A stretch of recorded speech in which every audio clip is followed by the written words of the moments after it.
오늘 우리에게 허락하신 하나님의 말씀입니다. 신약 성경 베드로 전서 1장 3절 말씀부터 9절까지의 말씀을 같이 보도록 합니다. 우리 주 예수 그리스도의 아버지 하나님을 찬송하리로다. 그의 많으신 궁율대로 예수 그리스도를 죽은 자 가운데서 부활하게 하심으로 말미암아 우리를 거듭나게 하사 산 소망이 있게 하시며 썩지 않고 더럽지 않고 쇠하지 아니하는 유업을 잊게 하신 곧 너희를 위하여 하늘에 간직하신 것이라. 너희는 말세에 나타내기로 예비하신 구원을 얻기 위하여 믿음으로 말미암아 하나님의 능력으로 보호하심을 받았느니라. 그러므로 너희가 이제 여러 가지 시험으로 말미암아 잠깐 근심하게 되지 않을 수 없으나 오히려 크게 기뻐하는도다. 너희 믿음의 확실함은 불로 연단하여도 없어질 금보다 더 귀하여 예수 그리스도께서 나타나실 때 칭찬과 영광과 존귀를 얻게 할 것이니라. 예수를 너희가 보지 못하였으나 사랑하는도다. 이제도 보지 못하나 믿고 말할 수 없는 영광스러운 즐거움으로 기뻐하니 믿음의 결국 곧 영혼의 구원을 받음이라. 아멘. 유대인의 명절인 6월절에 예수님께 찾아온 사람이 한 명 있습니다. 바리새인이며 산헤드린 공의회의 최고의원 중에 한 명인 니고데모라고 하는 사람이었습니다. 바리새인들은 유대교의 한 종파이며 또 율법을 지키는데 가장 엄격하고 또 경건에 힘쓰는 아주 신중한 사람이었습니다. 사두개인들과 달리 부활과 영생을 믿는 사람들이기도 했습니다. 당시 이스라엘 곳곳에서는 나사렛 사람 예수의 소문으로 가득했고 니고데모 역시 예수님의 말씀과 행하시는 표적들을 보고 들었습니다. 예수님께서 지나가시는 곳마다 하나님의 위엄과 영광이 나타나고 또 그 모든 행적과 표적들을 그동안 볼 수 있었습니다. 그래서 그 기원이 하나님으로부터 나오지 않았다라면 불가능한 것이다 라고 생각하고 있었습니다. 니고데모는 자신이 지금껏 연구해왔던 성경의 약속들이 과연 이 예수를 가리키고 있는 것인지, 모두가 기다리던 메시아가 바로 여기 있는 이 예수인지 조심스러운 의심이 들었습니다. 더더군다나 얼마 전까지 자신이 메시아라며 로마를 상대로 반란을 일으켰다가 실패로 끝나는 사건이 있었던 터라 쉽게 믿을 수조차 없었기 때문입니다. 복음서에 등장하는 니고데모는 용감하고 의로운 사람이었습니다. 그동안 지켜보고 고민해왔던 일들을 확인할 수 있는 기회가 찾아왔습니다. 다른 사람의 눈을 피해서 어두운 조용한 밤에 예수님을 찾아온 것입니다. 니고데모가 예수님께 질문을 합니다. 요한복음 3장 3절을 보면 이 영생을 얻을 수 있는지, 어떻게 하면 영생을 얻을 수 있는지 물어봅니다. 그러자 진실로 진실로 너희에게 이르노니 사람이 거듭나지 아니하면 하나님의 나라를 볼 수가 없느니라 라고 예수님께서 말씀하십니다. 예수님께서는 하나님에 의해서 새로운 존재가 되지 않으면 하나님의 나라에 또 영생을 맛볼 수 없다라고 말하고 있는 겁니다. 궁금증을 해결할 줄로 알았던 이 니고데모는 더 큰 혼란에 빠졌습니다. 거듭난다. 그러니까 거듭난다라는 것은 다시 태어난다라는 건데, 사람이 한번 태어난 사람이 어떻게 해서 다시 태어날 수 있는가? 도무지 이해할 수가 없었다라는 겁니다. 어리둥절해하는 니고데모에게 예수님께서 한 번 더 친절하게 설명을 하시는 부분이 있습니다. 요한복음 3장 8절인데 바람이 임의로 불매 내가 그 소리는 들어도 어디서 와서 어디로 가는지 알지 못하나니 성령으로 난 사람도 다 그러하니라 라고 말합니다. 이 말씀은 바람이 부는 것은 사람의 눈에 보이지도 않고 조절할 수 있는 것도 아닌데 그 기원 또한 사람의 능력으로 되지 않는다라는 것을 우리가 알고 있는데, 하나님께서 그 백성을 택하시고 새롭게 태어나게 하시는 일 또한 사람의 권한이나 사람의 능력이 아니기 때문에 혼란스러워할 필요가 없다라는 겁니다. 그러니까 바람이 어디서 시작해서 어디로 가는지, 또 어느 곳에 머무르고 어느 곳에 더 힘차게 부는지 사람의 능력으로, 사람의 지혜로는 도무지 알 수도 조절할 수도 없는데, 그것조차도 알 수 없는 인간이 하나님께서 하시는 일을 어떻게 알겠냐라는 겁니다. 성령으로 거듭나게 되는 일은 사람의 일이 아니라 하나님의 일이라는 사실을 말하는 겁니다. 그래서 오직 하나님의 절대적 주권의 사역이기 때문에 사람의 시각으로 볼 때는 기이한 일이지만 하나님의 시각에서는 아주 자연스러운 일이라는 것입니다.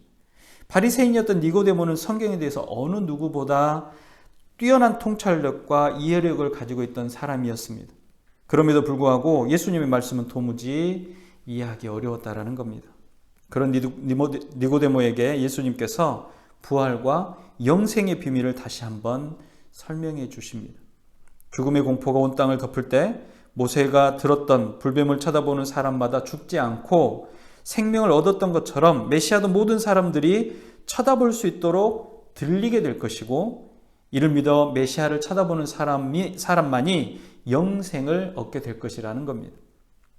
그 말씀이 요한복음 3장의 전체적인 내용이고, 방금 말씀드린 말씀이 우리가 계속해서 가장 애창하고 사랑하는 말씀 중에 한 말씀이죠. 요한복음 3장 16절이 바로 그것입니다. 하나님이 세상을 이처럼 사랑하사 독생자를 주셨으니 이는 그를 믿는 자마다 멸망하지 않고 영생을 얻게 하려 하심이라. 하나님이 그 아들을 세상에 보내신 것은 세상을 심판하려 하심이 아니요 그로 말미암아 세상이 구원을 받게 하려 하심이라 라고 말씀합니다. 메시아의 오심과 거듭남의 비밀이 바로 여기 있었다라는 겁니다. 세상을 사랑하시는 하나님께서 독생하신 아들 예수님을 이 땅에 보내셔서 그분을 믿는 사람들마다 구원하시고 영생을 주시겠다는 것입니다. 그것도 메시아이시며 심판자이신 예수님께서 직접 증언하고 계신다라는 겁니다. 요한복음 3장 15절을 보십시오. 이는 그를 믿는 자마다 영생을 얻게 하려 하심이라 라고 말하지 않습니까? 그를 믿는 자마다 영생을 얻게 하려 하신다라는 겁니다. 예수님께서 하나님께서 그 아들인 메시아에게 인도되지 아니하면 어느 누구도 그 앞에 갈 자가 없다라고 말씀하십니다. 예수님 스스로가 내가 부른 사람들이 내 앞에 온다라고 하지 않고 하나님 아버지께서 부르신다라고 말씀하시고, 그 부르심이 메시아 앞에, 그러니까 예수 그리스도 앞에 인도되어진다라고 말씀하는 겁니다. 메시아 앞에 인도되어지는 사람들마다 쫓겨나지 않을 것은 말씀하시고 계신다라는 겁니다. 또한 성령 하나님의 인도하심 우리에게 빛을 비추시고 진리를 알게 하시는 것이라고 말씀하셨습니다. 하나님께서 가르치시고 깨닫게 하셔야만 메시아를 믿고 따를 수 있게 되고 진리를 분별할 수 있게 된다라는 겁니다. 우리가 예수 그리스도를 믿는다라는 것은 단순히 교회에 와서 예배를 드린다라는 것으로 표현할 수가 없습니다. 왜냐하면 우리가 교회에 올 수 있는 조건은 하나님께서 부르셔야만 가능한 겁니다. 교회에 와서 예배를 드릴 수 있는 조건은 하나님께서 부르셔서 예배 드릴 수 있게 해야만 그 장소에, 그 예배 공간에 또 예배를 드릴 수 있게 된다는 겁니다. 그곳에 있으면서도 메시아와 함께하는 영원한 생명을 얻게 하는 것조차도 하나님의 주권적인 은혜라는 사실을 말씀하고 있는 겁니다. 니고데모는 아마도 어두운 밤 나누었던 예수님과 대화에서 확실한 믿음을 얻었을 것 같습니다. 그는 대제사장들과 바리새인들이 병사를 보내서 예수를 잡았을 때 예수를 위해서 변론했던 사람이기도 했고, 골고다 언덕에서 아리마대 요셉의 요청으로 예수의 시체를 데려갈 수 있게 되자 유향과 모략을 준비해서 장례를 함께 치르기도 했습니다. 사도 베드로의 편지는 이 네로가 로마 황제로서 초대교회를 본격적으로 박해할 때 심각한 박해와 핍박 중에 있는 초대교회 성도들에게 써진 편지입니다. 그러니까 오늘 본문의 편지는 사실 이런 니고데모와 예수님과의 대화가 이 본질이 되는 또는 근원이 되는 말씀이라고 할 수 있습니다. 그 말씀의 근거에서 지금 베드로전서의 편지를 받아보는 초대교회 성도들을 위로하기 위해서, 그러니까 우리가 어떤 존재이고 우리가 어떤 상황이고 어떤 상태인지를 말하기 위해서 써져 있는 편지라는 겁니다. 예수님께서 잡히시던 밤처럼 어둠이 가득한 것만 같은 시기가 바로 핍박을 받고 있던 이 초대교회 성도들이 당하는 그 고난이고 역경이었을 겁니다. 예수를 그리스도로 고백하고 영원한 생명을 소망하는 이들을 세상은 적으로 규정하고 핍박합니다. 그러니까 이 예수님 이후에 기독교는 세상으로부터, 세상의 모든 법칙이나 규칙으로부터 핍박받고 고난받는 상황입니다. 우리가 기독교 국가에 살고 있고 기독교인으로 살고 있지만 여전히 기독교인이기 때문에 또 예수를 그리스도로 고백하기 때문에 경험하는 핍박과 고난들이 존재한다라는 겁니다. 초대교회 성도들 같은 경우는 아주 다양한 공격에 직면해 있다라고 볼 수 있는데, 그들은 정치적으로 또 종교적으로 관습적으로 또 사회적으로 고립되고 모욕과 가혹한 처우를 받았습니다. 이런 고난은 장차 당하게 될 고난이 아니라 지금 현재 일어나고 있는 현실이라는 겁니다. 그러니까 아직 오지 않은 어떤 고난을 우리가 대비하고 예비하고 준비하는 어떤 단계가 아니라 이미 그 고난 안에 있는 성도들이고 그 고난 안에 처해 있는 상황이라는 겁니다. 전방위적인 괴롭힘이 성도들의 삶과 생활을 힘겹게 만들고 있습니다. 우리는 고난의 순간이 오면 나를 아프게 하고 힘겹게 하는 고난에 집중하게 됩니다. 고통스러운 그 상황에 몰입되거나 매립돼 버린다라는 겁니다. 모든 신경이 고통스러운 순간에 그 고통스러움에 집중돼 버리기 때문에 마음의 여유나 또는 주위를 살펴볼 여유조차 갖지 못할 때가 많습니다. 이런 중에 있는 초대교회 성도들에게 지금 베드로가 편지를 쓰고 있는 것입니다. 이런 상황에 있는 성도들이 알아야 할 것이 무엇인지, 그들에게 가장 중요하고 가장 필요한 것이 무엇인지를 지금 이 베드로전서는 말하고 있다는 겁니다. 니고데모에게 설명하셨던 예수님의 거듭남이 가려진 약속이 아니라 이미 초대교회에 일어난 사건이 되었다라는 것입니다. 십자가에서 죽으시고 3일 만에 부활하신 예수님께서 제자들과 많은 사람들에게 나타나셔서 자신을 보이셨습니다. 부활하신 예수님께서 제자들에게 모습을 보이시는 것은 그 죽으심의 의미와 부활의 의미를 더 명확하게 하고 그 교훈을 제자들이 깨닫고 그 교훈을 담고 예수 그리스도를 전하게 하시기 위한 계획이셨습니다. 그래서 그동안 여러 모양으로 말씀하셨던 진리를 깨닫게 하셨고 소망을 그들에게 주셨다라는 겁니다. 이후에 임마누엘, 영원토록 동행하시는 성령님을 보내주실 것과 재림을 약속하셨습니다. 많은 제자들이 보는 앞에서 하늘로 올라가셨습니다. 그러니까 베드로전서 1장 3절과 4절의 말씀을 우리가 오늘 읽었는데, 그 말씀을 통해서 보면 많으신 긍휼대로 예수 그리스도를 죽은 자 가운데서 부활하게 하시고 우리를 거듭나게 하시고 산 소망에 있게 하시고 썩지 않고 더럽히지 않고 쇠하지 아니하는 유업을 있게 하시니 곧 너희를 위하여 하늘에 간직하신 것이라 라고 말씀합니다. 그러니까 이것들이 지금 장차 예수님의 약속이 우리에게 주어졌고 그 예수님의 약속이 현실로 나에게 그리고 너에게 다가왔다라는 것을 말하고 있는 겁니다.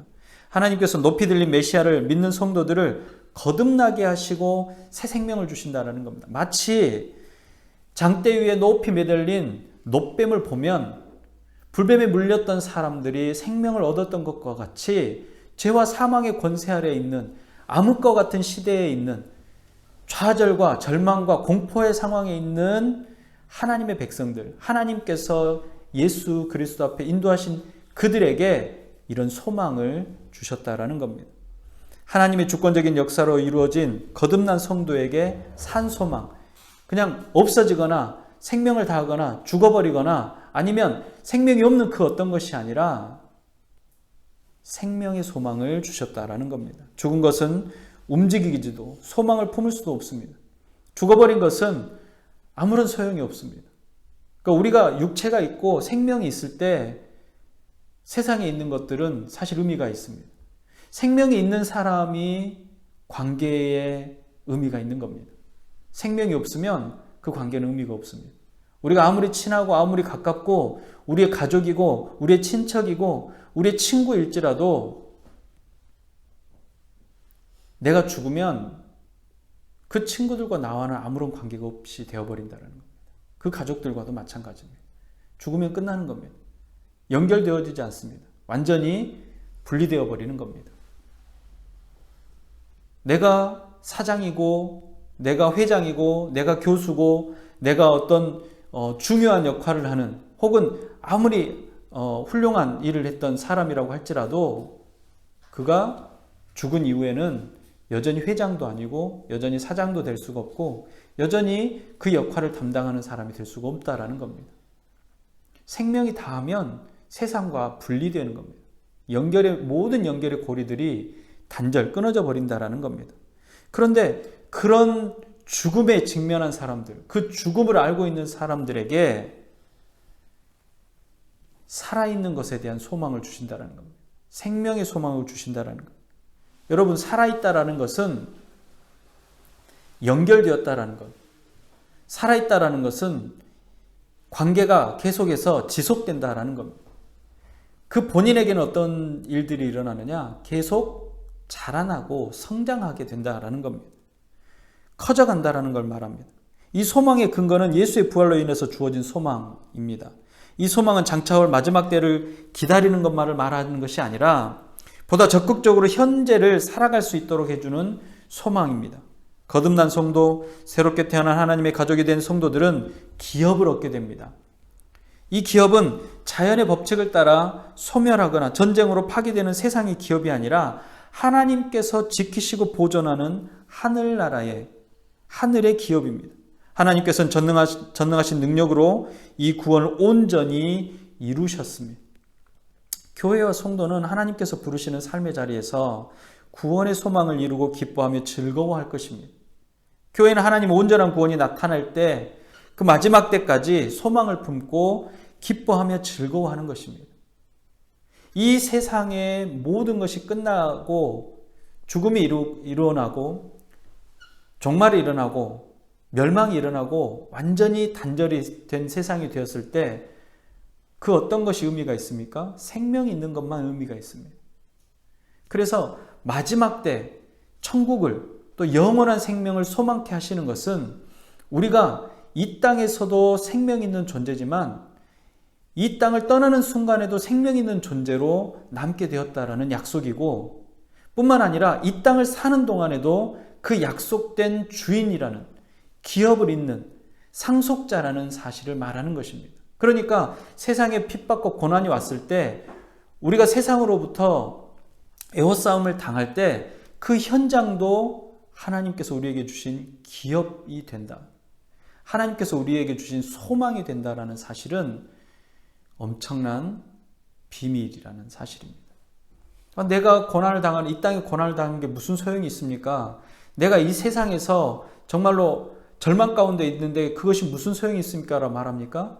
그 현장이 생명 있는 곳이라면 의미가 있다라는 겁니다. 그 현장이 살아있는 곳이라면 의미가 있다라는 것입니다. 단절되지 않고 연결되었다라는 겁니다. 무엇으로 연결되었느냐? 성령 하나님에 의해서 하나님과 내가, 하나님과 여러분이 예수 그리스도의 구원의 은혜 아래 연결되어져 있다라는 사실입니다. 그런데 이것을 방해하고 소망의 기쁨을 무너뜨리는 공격이 계속해서 우리에게 오는 겁니다. 이런 공격은 초대교회뿐만 아니라 부활의 소망을 갖고 기쁨 안에 있는 모든 시대의 교회들에게 닥친 환난이고 고난입니다.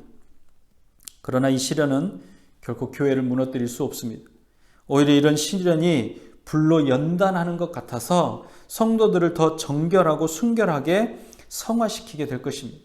고난을 이겨낸 성도들은 예수 그리스도가 나타날 때 칭찬과 영광을 존귀를 받게 될 것입니다.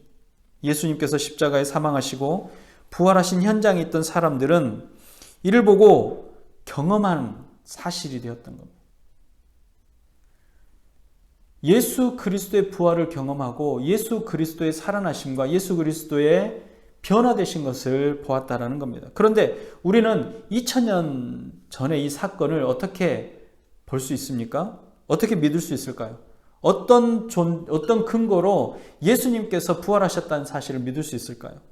그때 당시의 사람들, 예수 그리스도를 만났던 사람들은 그가 부활했던 사실을 눈으로 보고 경험했을 겁니다.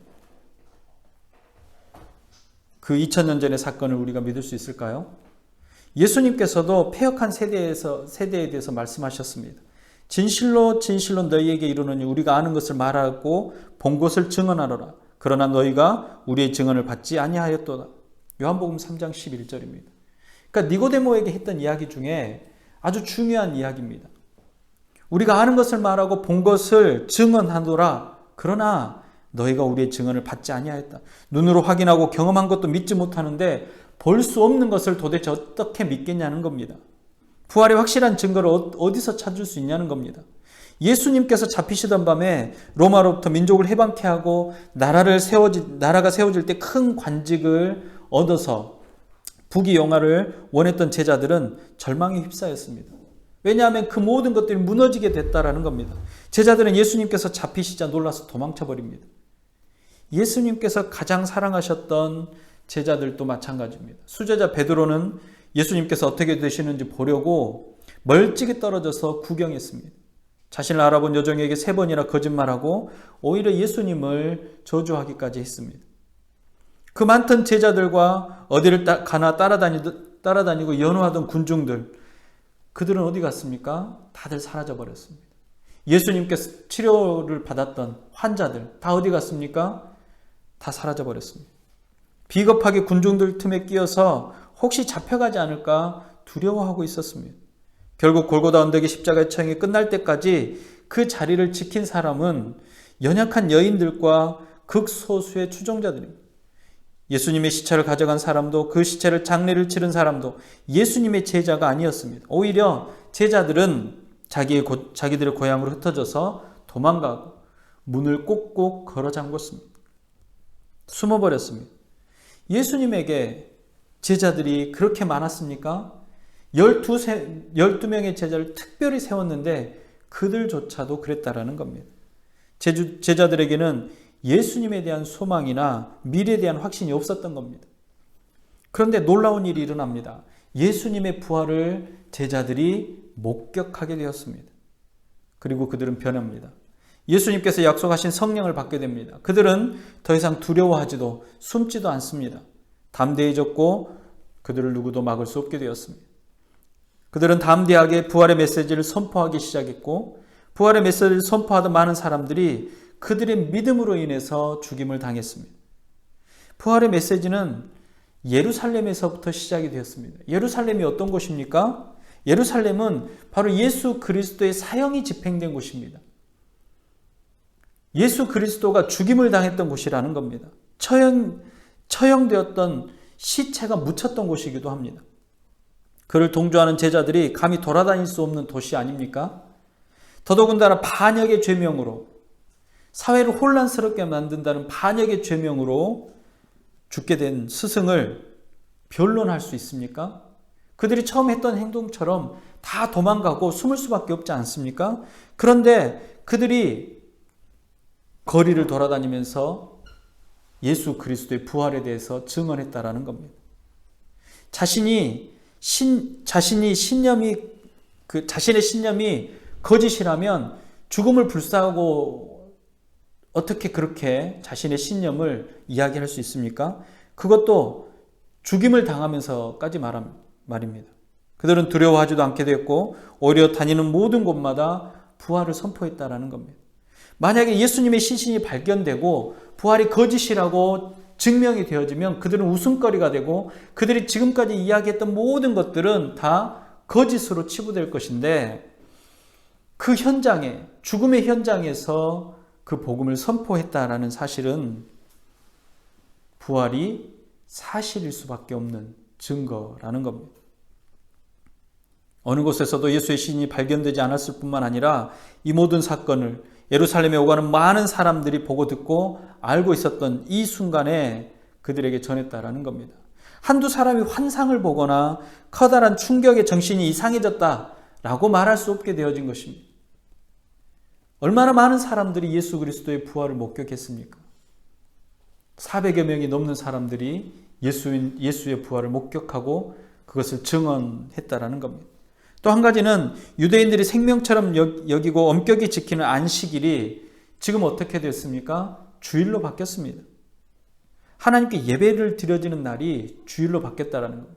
안식일과 주일의 차이는 그것입니다. 안식일은 구약의 개념으로 구약의 유대인들이 지키는 절기로 유대인들이 지키는 하나님께 예배드리고 경배드리는 그 날로 아닙니다.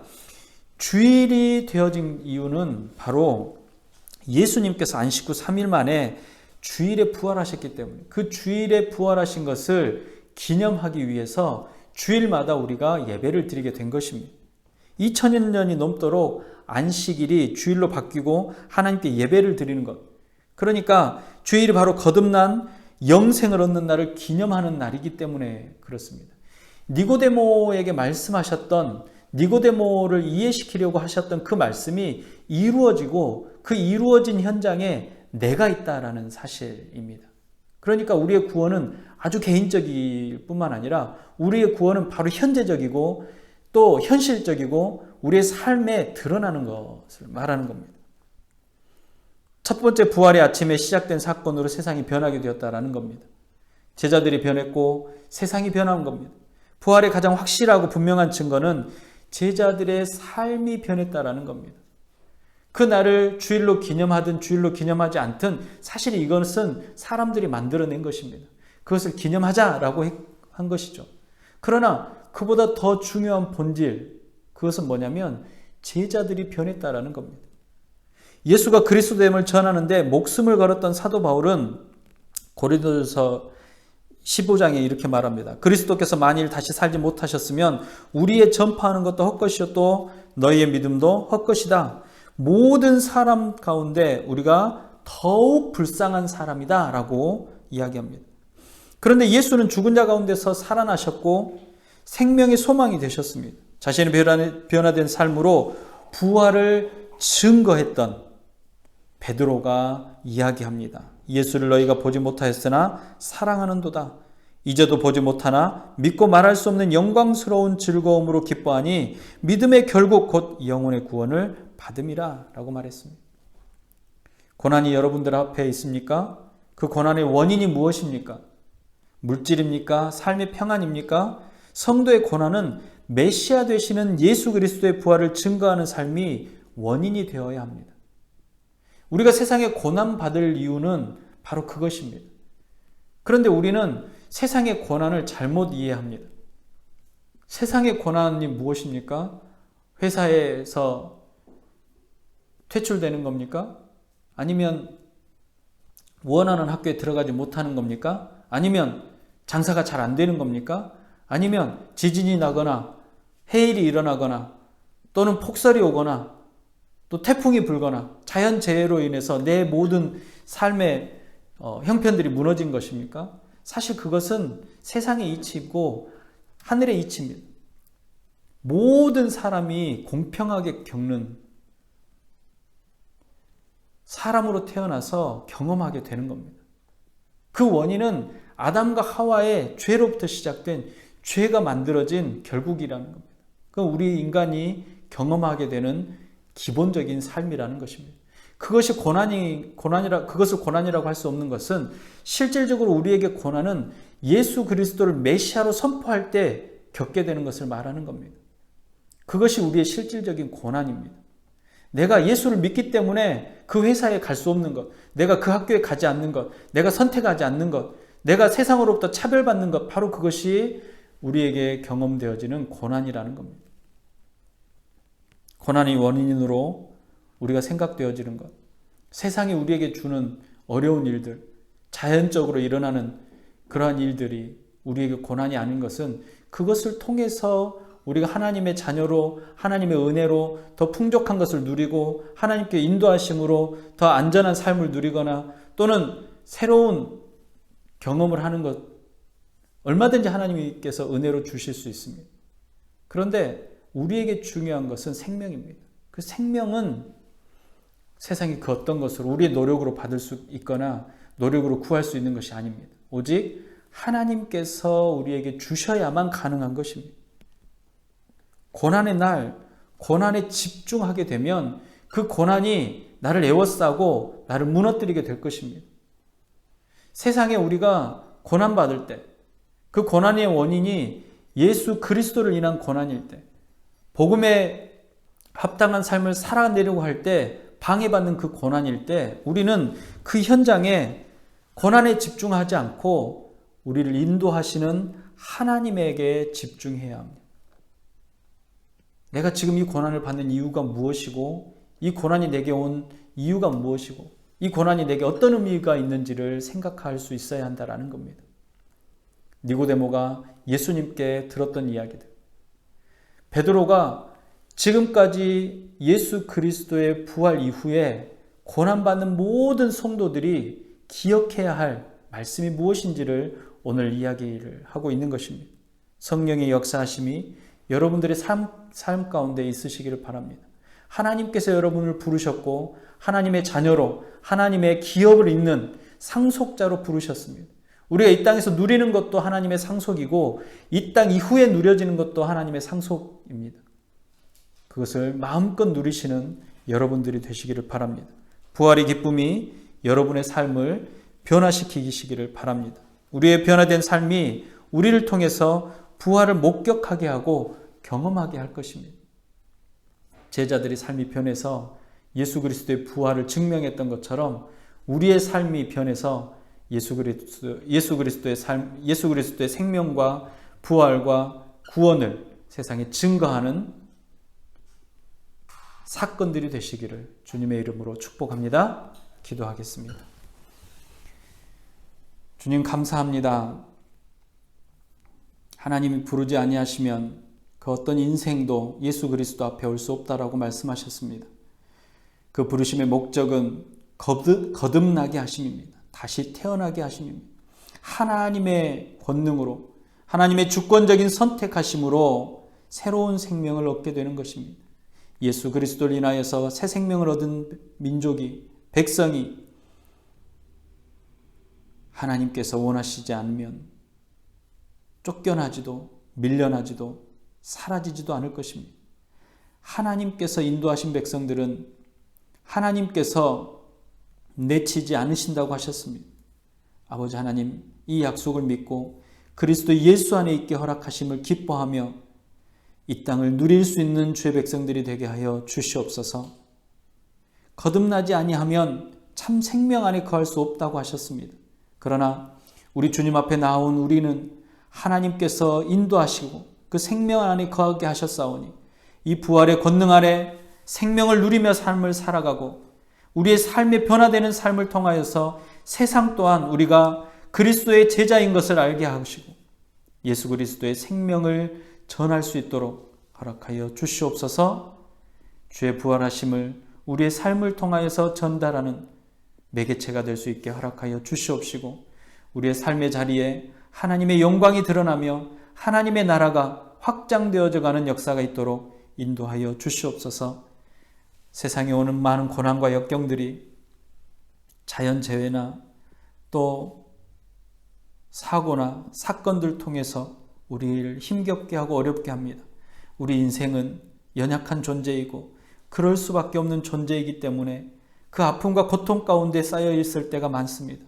그러나 그러한 것들이 우리를 하나님의 생명으로부터 뺏어갈 수 없다는 것을 기억하게 하여 주시고 이러한 일들을 통하여서 정금같이 단련시키시고 하나님 앞에 나아갈 때 하나님의 기뻐하심으로 즐거워하심으로 나아갈 수 있도록 허락하여 주시옵소서. 모든 삶에 하나님의 영광이 드러나는 삶이 되어지도록 인도하여 주시옵소서. 이 시간에도 힘겹고 아파하는 주의 백성들 또 우리의 이웃들이 있습니다. 그들에게 아버지 하나님 함께하여 주시옵시고 회복시켜 주시는 은혜가 다시금 세워주시는 은혜가 영원한 생명을 허락하시는 은혜가 있도록 인도하여 주시옵소서.